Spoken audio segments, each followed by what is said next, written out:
بسم الله الرحمن الرحيم. اهلا بيكم في رياكت مع هشام. لسه كنت معاكم من دقيقتين، كنت قلت اتحاد الكوره لسه مش عارف هيقول ايه يعني قراراته.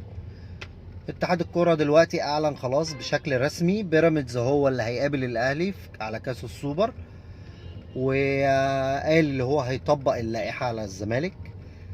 انا دلوقتي كل اللي في دماغي وبفكر فيه 72 ساعه بيراميدز هيلحق يسافر امتى، التأشيرات والتذاكر والحاجات دي كلها، فندق الإقامة هناك. يعني قول فندق الإقامة هناك يعني سهلة، لكن تذاكر التأشيرات، الناس اللي حجزت التذاكر بتاعت جماهير الزمالك هترجع. طب التذاكر دي هتطرح تاني؟ الكلام ده كله في 72 ساعة ازاي؟ مش عارف برضو يعني. هنعرف مع بعض وهنتابع مع بعض، وان شاء الله يعني الموضوع ينجح، ويا رب ما يحصلش تاني، اهم حاجة. يلا، السلام عليكم.